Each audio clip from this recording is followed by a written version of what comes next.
Kia ora and welcome along to another episode of Beyond the Hustle. And in today's episode, I have the great privilege of sitting down with Aaron Hāpuku. And we had a great kōrero, a really interesting conversation about a number of different things, including Hauora, health and well-being. We talked about his journey into rākau and taiaha. We also talked at length about what it looks like to be a good tāne and also some of his aspirations for the future. So if that's interesting to you, then hang around. Let's get into it.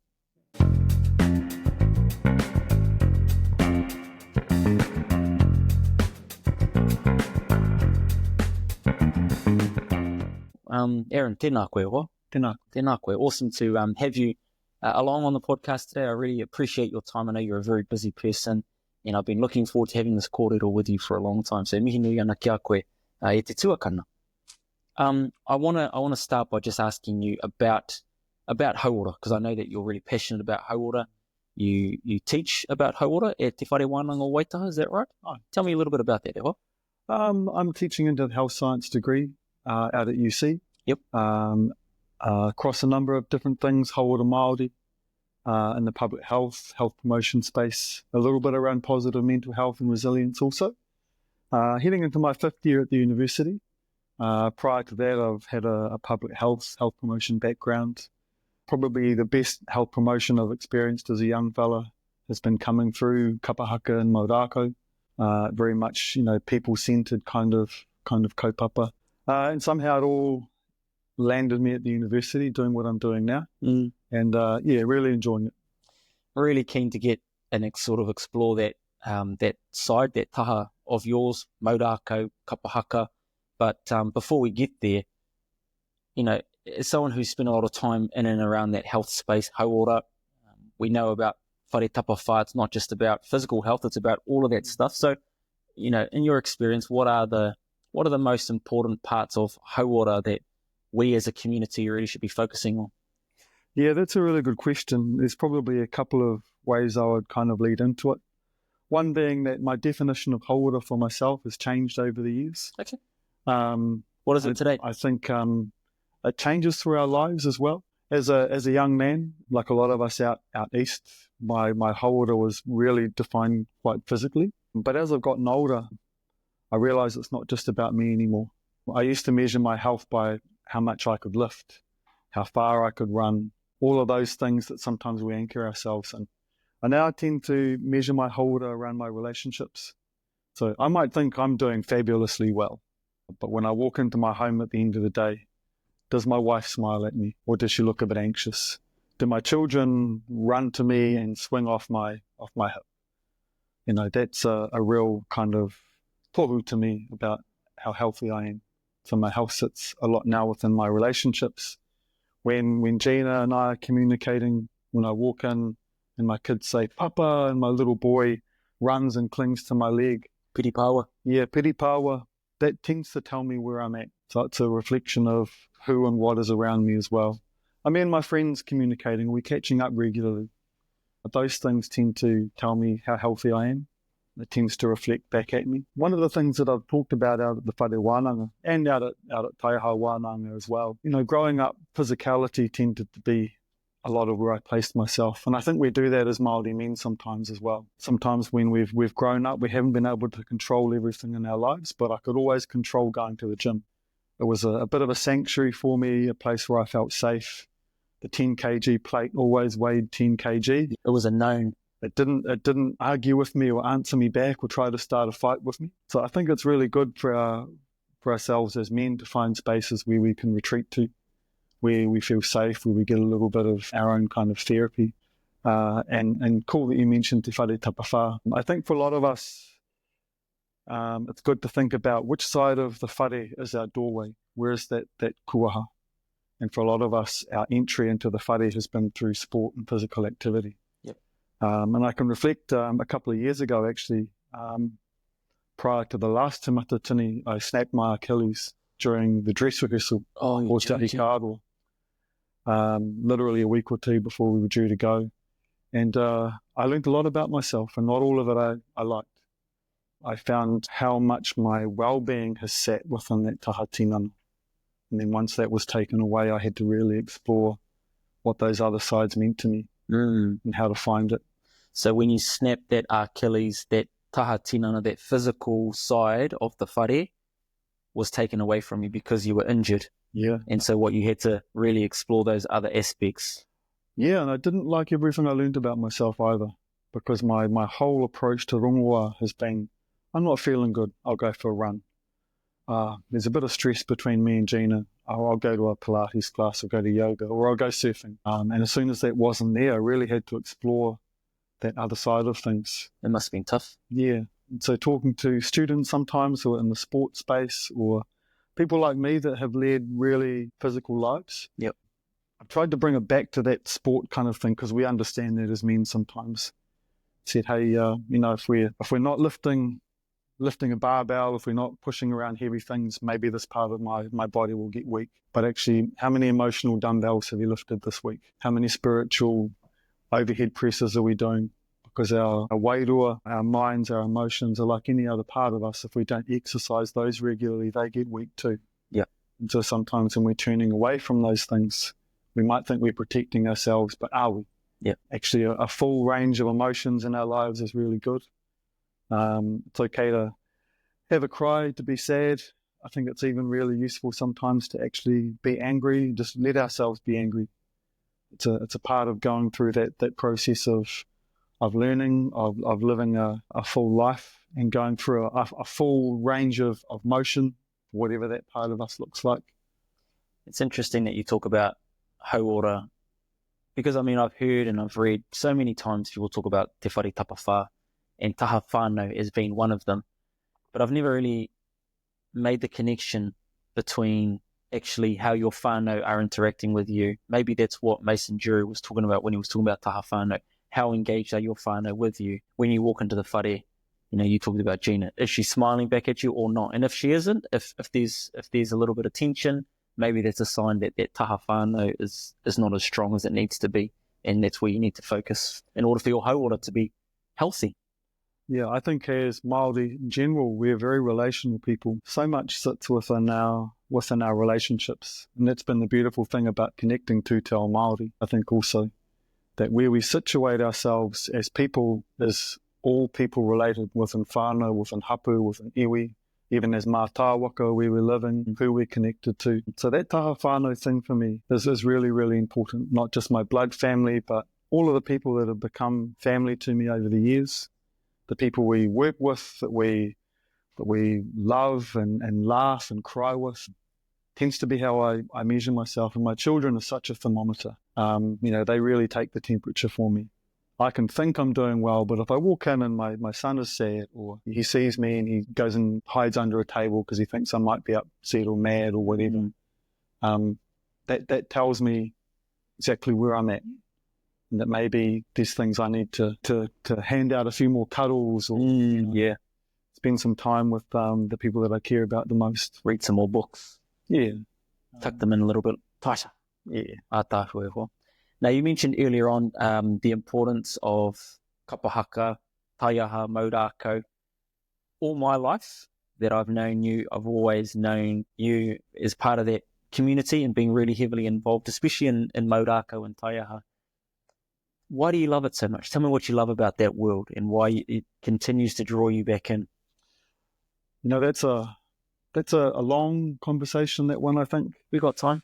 Growing up as a young man over Aranui way, I used to sometimes joke when I'd go to men's health kaupapa. I'd say, in Aldershot Street and around Hampshire, that Mother's Day was amazing. And for far too many of us, Father's Day kind of came and went. It was a bit of a non-event. There were so many of us growing up without dads in our lives. And one of the places where I found that connection was actually taiaha wānanga. Yeah. And particularly with men like your dad, like Hector. They played such an enormous role in our lives as young men when we were looking for our role models. There were plenty of role models around us. They weren't always the role models we wanted to be following. But taiaha gave me a place where I could find myself, find a sense of belonging and purpose. I look at a lot of kaupapa nowadays, a lot of men's wānanga, men's retreats, and I think Koromita was 30, 40 years ahead of his time. He's a pioneer, eh? He was pioneering that already through the art of rākau, taking this beautiful, staunch, manly warrior weapon, but using it as a vehicle to create good men, to break down some of our myths that we have about men and ourselves, using it to explore our identities, bringing the best of a warrior culture into now, but teaching us some things in really subtle ways. I remember being in that marquee out at Taimotu, and Koro saying, "Who wants to be a warrior?" Yeah. And then he'd say, "Go home, tell your mother you love her, make her a cup of tea, pick up a tea towel," and you kind of go, "Oh, what?" Yeah. I remember having a conversation with Dad about this. Well, many conversations, but he just remembers and speaks so fondly of Koromita. And I remember him saying, this is a guy who played for the Kiwis. He was a wrestler, Weddle man. If you didn't know him, you'd be forgiven for thinking he was this typical staunch guy. But man, he was humble. He had a gentle side to him as well. And you're absolutely right. That kōrero captures that man beautifully, because who wants to be a warrior? Well, this is how you do it. Go home, pick up a tea towel, tell your mum you love her, give her a kiss, give her a cuddle. He had that gentle side of him. He was such a wonderful example of what it meant to be a good tāne. Yeah, I think he had a real talent at, and all of those men did, including your dad, at teaching us warrior values that made us feel so strong in our masculinity and our positive masculinity as men, that it kind of gave you permission to be softer in other spaces. Yeah. It actually opened you up to a different way of thinking and seeing the world, and so that was my pathway for quite some time. But it also, and just as importantly, created community. There are a community of people that you did wānanga with, that you were doing duck walks out to the gate with, and really being put through the ringer. Press ups, jumps, peke. And your dad was a champion of that. He was still, I think, in the army back in those days, so he had a whole lot of physical ways that he liked to engage with us as Māori men, and we loved it. Yeah. And men like Papa Tipene, Rangihuna, Archie Manahi, Tewi, George, Hori, Pōkai, all of those men, they gave us a template, I think, to work from. And then it wasn't until I got a bit older, I went overseas on a aui. Oh, yep. I lived in London for a number of years, met a beautiful wahine no Ngāti Porou, Aitutaki, Hoki, I te taha o tōna pāpa. And she said to me, "You're from Kahungunu. You should be learning under Whare Taua." And so I ironically ended up with a bunch of people learning rākau under te Whare Taua in the middle of London. In London. Is that where it started? Is that where that's journey? My journey started under Kātea, who was a pautoru at the time. She was a student of Whātat Mahuru Stanley, who was the first wahine pauwaru to come through the whare. Wow. So I spent the first 5 or 6 years under te Whare Taua being taught by a wahine. And she had a completely different way of using the rākau, a completely different philosophy to what I was used to through koro, where that kaupapa had been kept very much as a pathway for Māori men. Yeah. I came home, me and Gina, I met Gina over in London. We came home, there was nobody at the time training here in Ōtautahi. I had no intention of actually starting up a peka of te Whare Taua here in Ōtautahi, but ran into a bunch of people, one being beautiful man, Matu Cheeseman. He kept messaging me going, "Bro, just come down to Wakatapu, have a jam with me. There's a couple of people that are interested." Yeah. Went down finally, hung out with Matu, met a couple of other people, then a couple of other people kind of joined and a couple of others. And then Matu very skillfully said, "Oh, ka roha bro, I'm actually moving to Australia. But that's okay now because I've got you." Oh, yeah, sweet. So had a really good core, still have that same core. Men like Rangi Tūtangaihi. Yep. Alex Solomon, he's kind of grown up through the kaupapa. Kiliona is now part of the kaupapa. He spent a lot of time with the Taitan whānau up at Hawani Waititi, Papehemi and his boys, and Rudolph Diaz. At the time we had another one of the bros, Taida Naira. He's moved on now, but that core have stayed with me right through. They're all Pauwhitu now, so there's only one more grading for them to get to Pauwaru. And then you can relax maybe. Or a little bit. A little bit. What the kaupapa's done for me, it's kept me young in a way, or feeling young. Yeah. Until I see myself in a shop window and wonder who that koroa is following me, and go, oh, well, and it's afforded you some pretty cool opportunities, I'm sure. I mean, certainly the things that I've seen. I mean, you've recently done some wero for some pretty awesome kaupapa, and no doubt there's some other stuff that doesn't necessarily get photographed and shared all around social media. But I mean, what are some of the highlights that have come into your world as a result, do you think, of kapahaka, maurākau? What are some of the highlights that you think of? Some of the biggest highlights are the places of belonging that kapahaka create for people, and particularly for those of us that have grown up outside of our tribal region, our own boundaries, our rohe. It's kind of like an instant hapu when you walk into a kapa, a group of people who share a set of common values, who are working toward a common goal, who become whānau. I've been blessed with opportunities through my life through kapahaka. And it's one thing that I like to answer back to when I think about our parents and grandparents' generations, where they were told that being Māori would get them nowhere. And yet being Māori has gotten me everywhere. Yeah. Even over in London, I joined the London Māori Club, the Ngāti Rānana whānau. Got to travel through Europe just doing haka. That's cool. Spent a few years with Moana and the tribe, with Moana Maniapoto. Oh, yeah. As one of her band members, one of her kaihaka. Really? She took me on a lot of tours around Europe, around Asia, and that was just displaying the beauty of haka, rākau. A number of matatini and regional festivals, and then the peka here. And what I love the most about the peka is that we can provide a space for other people to come in, experience the beauty of maurākau. One of the things that we do within our peka, we set it up as a charitable trust. Oh, yeah. So that we could tono for funding, because it's expensive getting up to Hui up north and so on. But we wanted to commit to making that free for people, so we get just enough funding just to cover our expenses. None of us get paid, so we never have to question our desire to be there or what's bringing us in. Yeah. As kaiako. Yeah. And wanting to remove the barrier as well for participation. Not everyone wants to go to a gym or feels comfortable there. Yep. So it can hopefully provide a space where for a few days a week you can come in, use the rākau as a vehicle for Hauora, physically enter into the world of Te Ao Māori a little bit, kaupapa reo rua, English and Māori. Yep. You don't have to know anything. Yep. It's for tāne and wahine. Yep. When we set up our branch of the whare, the first person I went to see actually was Matua Tamairiki. I didn't want our kaupapa at Taumatu and this one to clash. You don't want to step on his toes. Step on anyone's toes. We wanted them to work beautifully alongside each other. So we stayed away from long weekends and the weekends that the whānau would normally run out there. Yeah. Still encouraged our whānau to head out when they were available. But sometimes, we would be so hungry for whānau back in the day, and there'd sometimes be months in between each whānau. But within Tutawa, it's providing a space weekly where people can come. They don't have to pay money.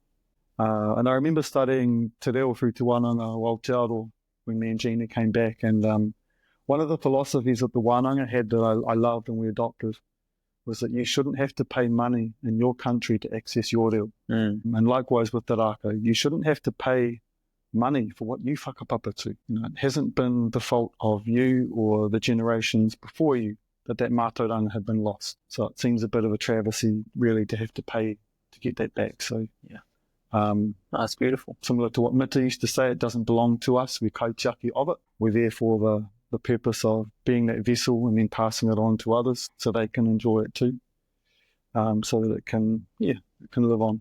Yeah. No, awesome. And you are still actively taking whānau and people who want to join the peka, or are you absolutely chocker? No, it's open. We kind of average around 30 people a week that come into training on a Saturday. Our main training day is over at Te Pā, Hautu. Kiliona runs a class on a Thursday over at Te Whānau. Yes. That's open not only to whānau from the kura, but to the hapori. We have another Tuesday night class that runs over at Te Pā as well, Tuesday night. That's awesome. Matua Dennis from the kura was running, but our Flanagan whānau and a few others have stepped in there now. We've got enough poutuakana in the whare that as many people that can make it in will happily keep the whare open. Fantastic. And tamariki, how young? What's the youngest sort of student that you'd accept tauira? The minimum grading age for the whare is 12, yeah. 12 and up. And that's because we do have a whawhai element to it, a sparring element.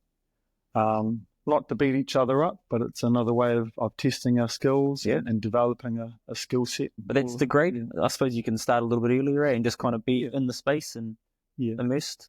It's usually open from 12 up, but we like to open it up earlier. And saying that, whenever people have said, can I bring my tamariki, we say yes. Yeah. The only condition is your tamariki will have a much nicer experience, not only with you there, but with you picking up a rākau. So bring your tamariki, stand next to your little ones with the rākau and train with them, train next to them. Yeah.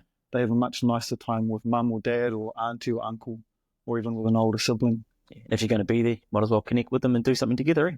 Yeah. Join in, jump in, and just enjoy the learning process. Yeah, absolutely.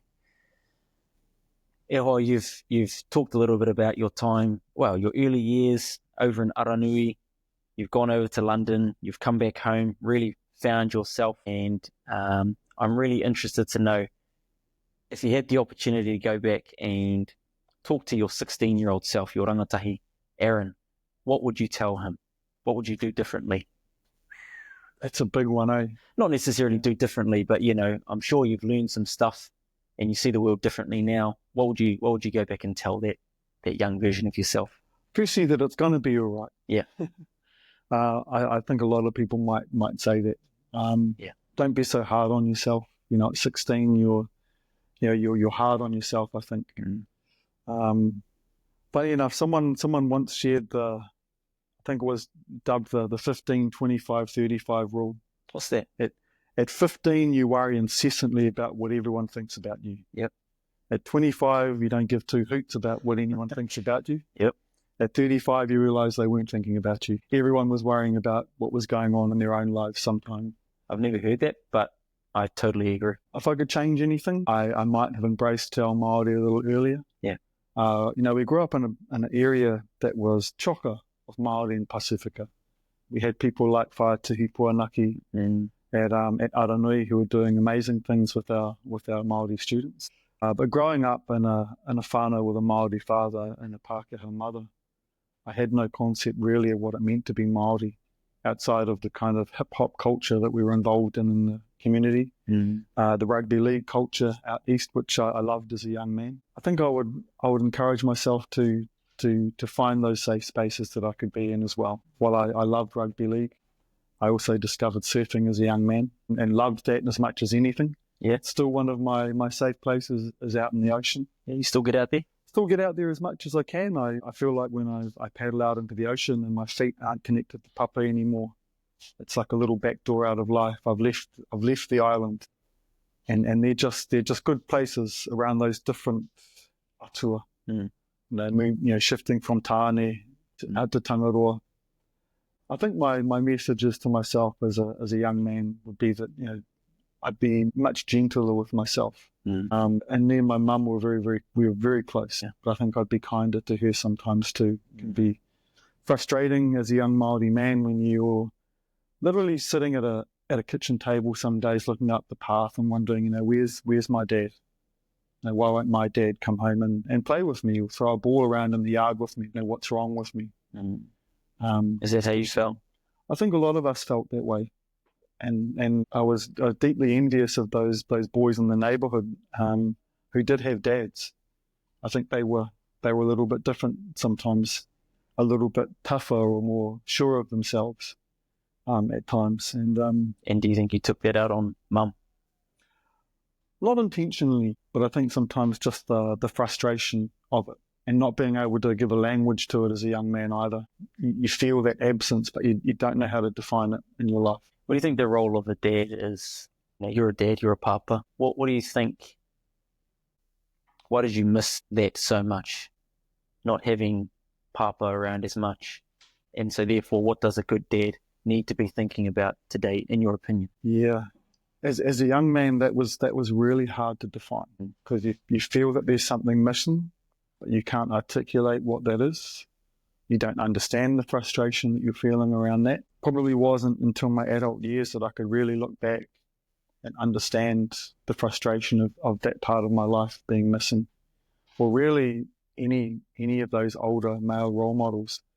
To be fair, the Aranui community had some beautiful men in the church. For instance, beautiful whānau that I learnt to surf alongside, they had a dad who was a Christian man who was very, very good to me, and probably the closest thing that I knew to having a dad. For me, being a dad is probably the most awesome job I've ever had. And it's been a very healing journey as well. So with my youngest boy, my little pity pawa, sometimes when we have cuddles, he thinks I'm cuddling him. I don't think he realises at 5 years old how much he's cuddling me. How much love and trust he gives me that allows him to almost reach into me and heal that little boy sitting by the window. You know, he's more for me.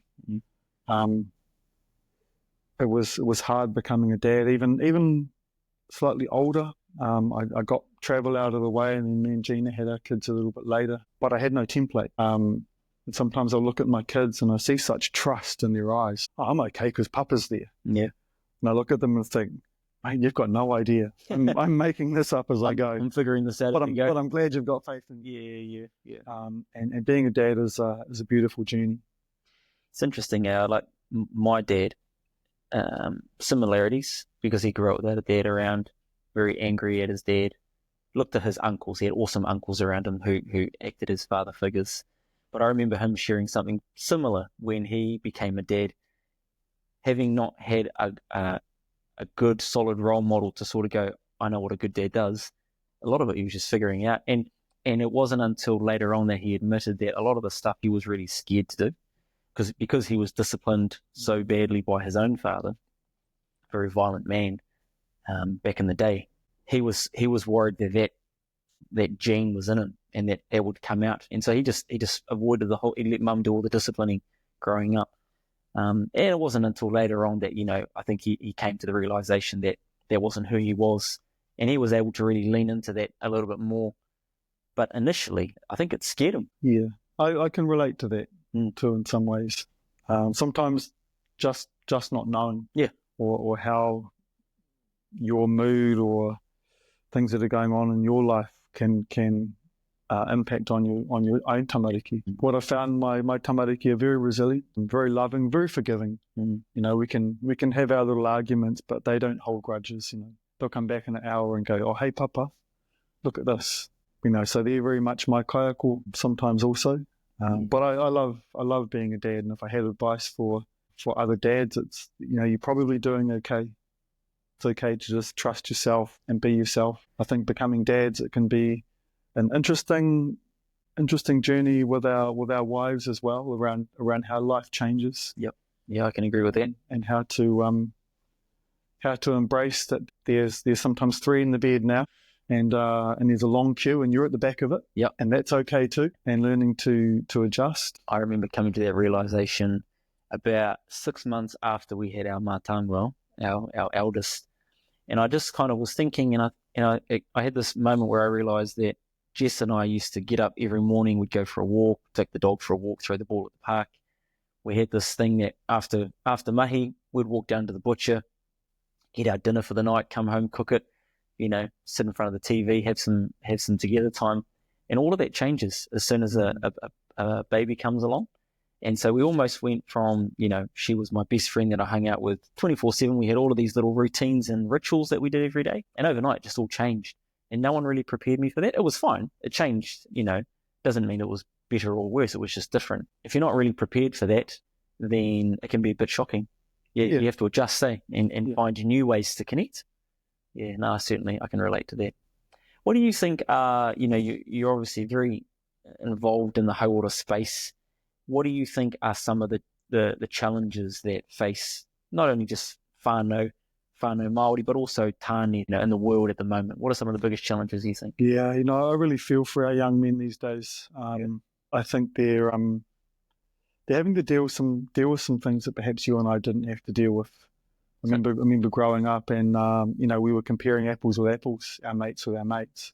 Now with the online world, they're comparing themselves to people instantly all over the world. Yeah, there's a lot more pressure to try to figure out, who we are and where we're going. I think there's a lot of mixed messages as well. I remember as a 16-year-old young man, yep, you're trying to figure out who you're supposed to be or who you think you need to be attractive to whoever they are. And there's a lot of messages that young men are getting now around, who am I supposed to be? Mm. Am I too manly? Am I not manly enough? Am I seen as toxic? Yeah. Am I seen as weak? There's all these things I think that young men are trying to figure out around who people want them to be. Mm. I think. What would you say to those young men who are just trying to figure it out? If you could say to them anything, what would you say to them? Firstly, that it's okay to make a few mistakes. Yeah, I think mistakes are awesome. Yeah, it's a constant message through the rākau as well. Come in today and make as many mistakes as you can. Mistakes are pathways to learning. We don't have to be perfect. We put so much pressure on ourselves to fix everything or to be everything to everybody. And sometimes I think that's a little bit too much. It's okay to follow your own heart and be who you are. And it's okay, absolutely okay, to not know. I don't know what I want to be when I grow up. At the moment, I'm impersonating a university lecturer. Yep. And just waiting for someone to bust me and come into my office and go, Aaron, you don't know what you're doing, do you? No, I don't. I feel so liberated. You found me out.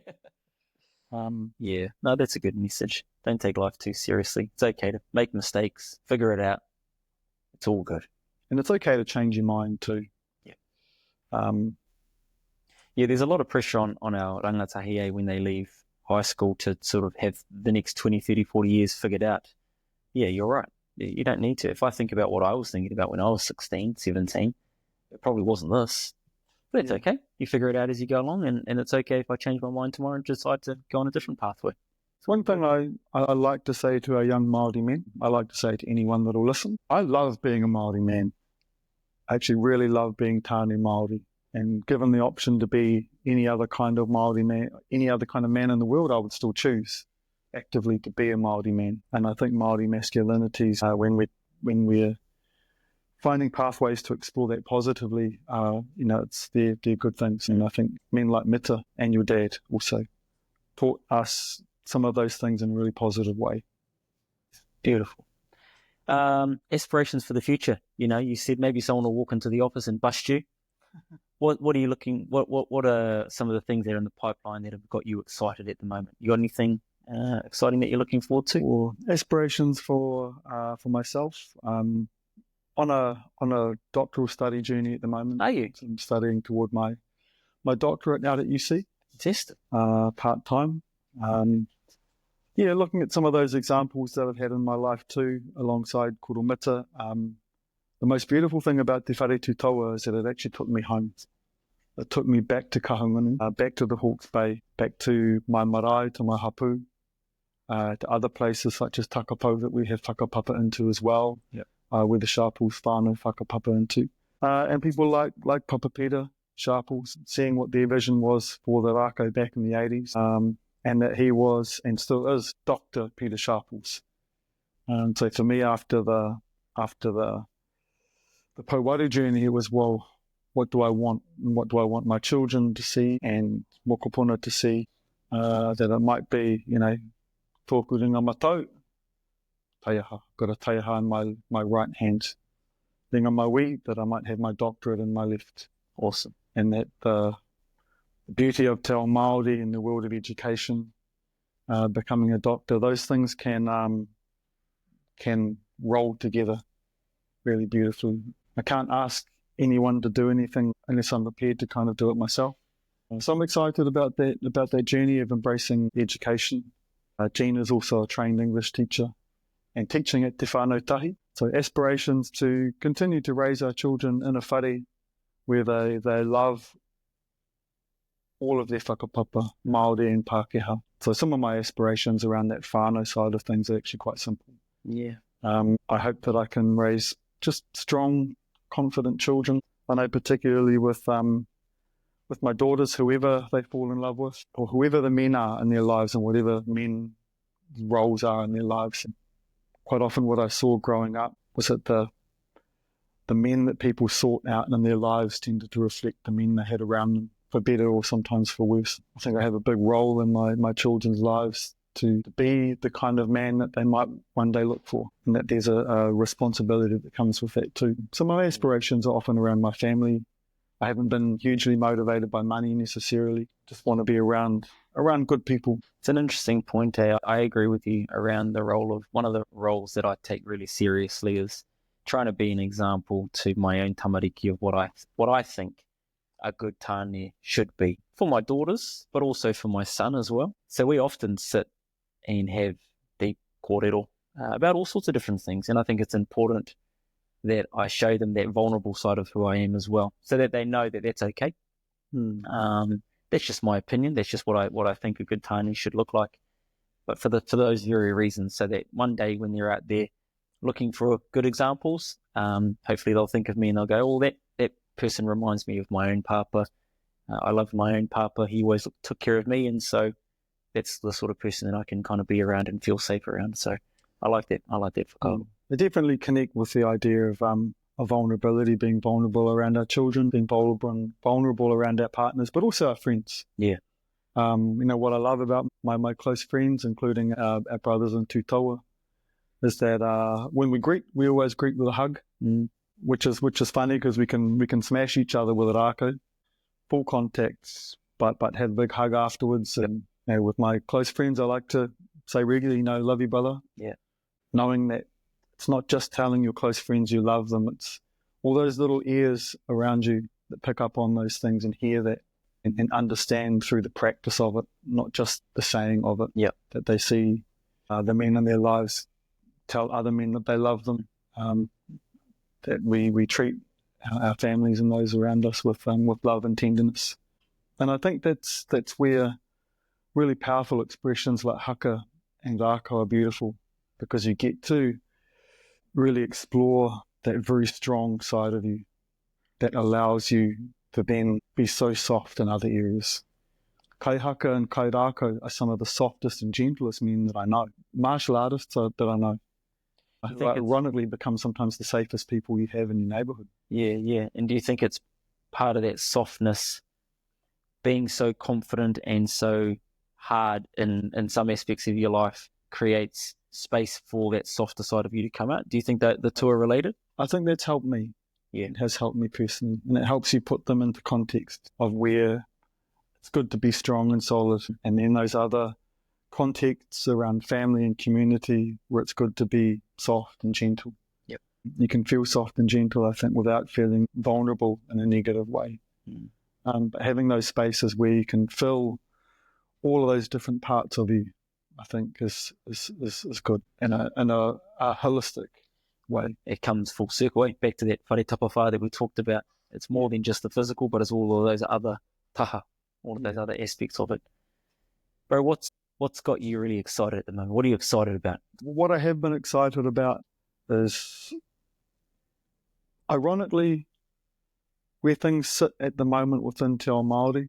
I think I've been really excited by the kotahitanga movement, by the things that Kingi Heitia has had to say, and the coronation of the new Queen. For some reason, I found that a really hopeful moment. Yeah. It made me hopeful again. If there's anything sometimes I feel sad about, it, I wish it didn't take this kind of political turmoil to bring us together as Māori. So I have been excited about how we've been able to come together a lot recently. Yeah. And I'm excited about where that kind of unity can take us. If we're able to remember and hold on to that when times are better, when we're not kind of being pushed and pulled in all sorts of directions as we're seeing. I hope these are things that we can remember and actually stay on that pathway together.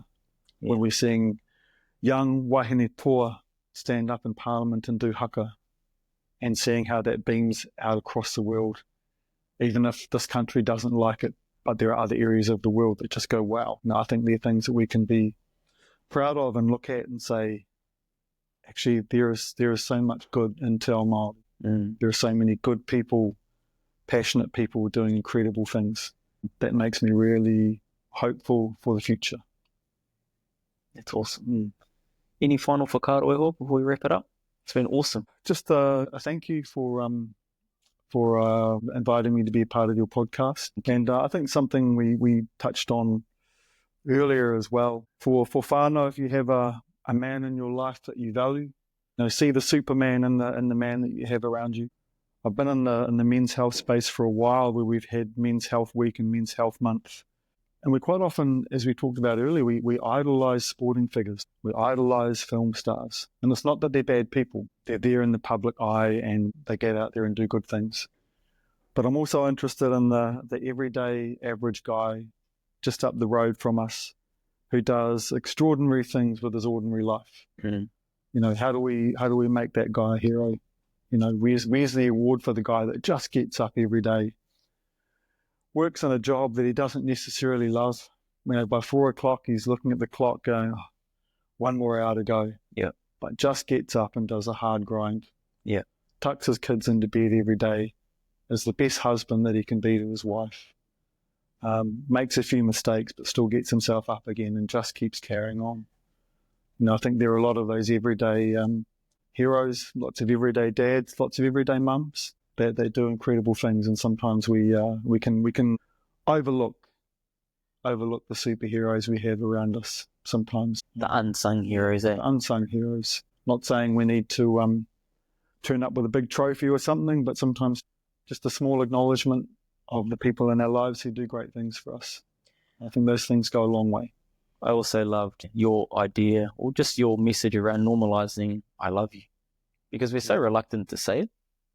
And I don't know why. I don't really know where that's come from, but it's just a small way to acknowledge the unsung heroes. I think so much stuff, it sounds cheesy, right? So much stuff could be fixed in those moments where we can just drop whatever's going on and going, yeah, sorry, Dad, I love you. Yeah. And just get straight to the point of what actually matters to us. Because how often do we go to a tangihanga or something, or some situation arises and we realise how silly and how meaningless some of the arguments we've had with people along the way have actually been. It comes down to what really matters. And I think there's power in recognising that now before those times happen. You know what? We're all together right now and this is really cool. And brothers, love you fellas, man. Yeah, I agree. Thank you to you also, actually, for from right when you were a boy, actually, for allowing a lot of us to have men like your dad, because there's a cost to that. And sometimes, I actually didn't get around to saying it, it's only popped up in my head now. Sometimes I know it frustrates Gina because we've got our kids at home, but you're out being everyone else's dad in these kaupapa. And I know undoubtedly there would have been a cost to that for your mum and dad as well. And, Hector was out being our dad and filling that space for some of us who didn't have our dads. And I think that's part of the process of wanting to get back into those spaces as well. That if it just makes a difference to that one kid to have a Māori man that spends half an hour with you a week, the difference that can make to a kid. I can't speak more highly to that. But we were lucky. We were very lucky to have men like your dad. Some of us might have ended up down a different pathway if we didn't have that. So thank you to you and your mum for the years that you allowed men like your dad to come out and do that for us. Yeah, thank you. I never felt that, to be honest. But probably part of that was because often he would drag me along. But I look back, I'm very grateful for those moments. But a lot of those taiaha whānau, I was there anyway. So I never really felt like I was giving him up for anything. But now that you've said that, I do recognise that there's a lot of kaupapa that I go along to, and as a result, my tamariki are missing out on time with me. So that's food for thought. But yeah, no, I never felt that. The older I get, and the more I think about it, the more I really just admire people like my dad, because knowing what he came from and kind of where he's ended up, I think for him, he would say the army did that for him. He had some really awesome role models in the army, and his mum was just, everyone's got their own stories, but I do sometimes marvel at the man he turned out to be.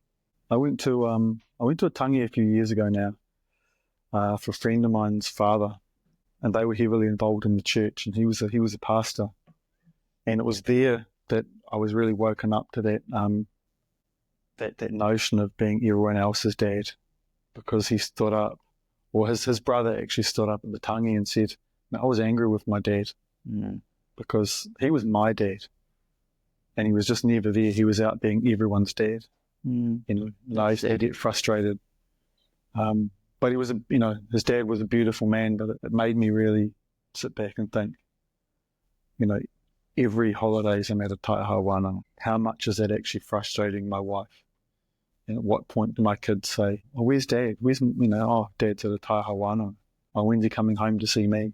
How we find that balance in our lives sometimes. Yeah. Because if you are, and like yourself, when you're a successful person, everyone wants a piece of you, right? Everyone wants you to drive the food van over to here, or speak at this event, or be there.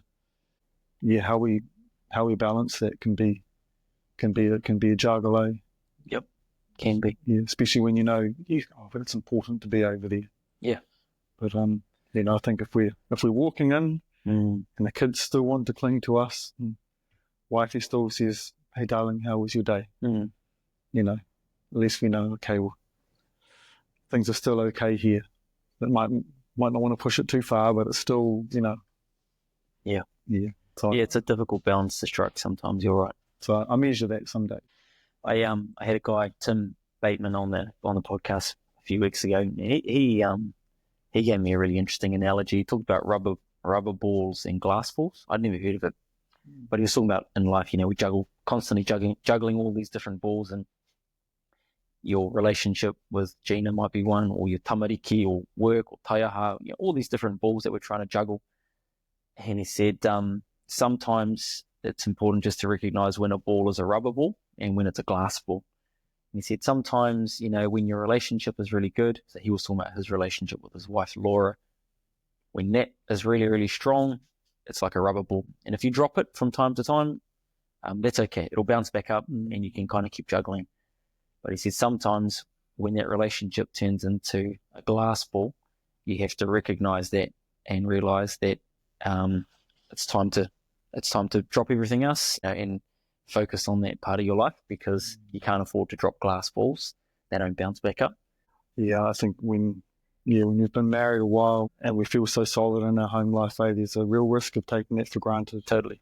Or of, that's fine. I can go out and do this. And sometimes you can. Yeah. Sometimes you can, but not always. And not always, yeah. I think there's a risk that our families might feel that on the list of priorities, they're sitting at the bottom because we think this is the area of our life that we can take for granted, because that's the easiest part to fix.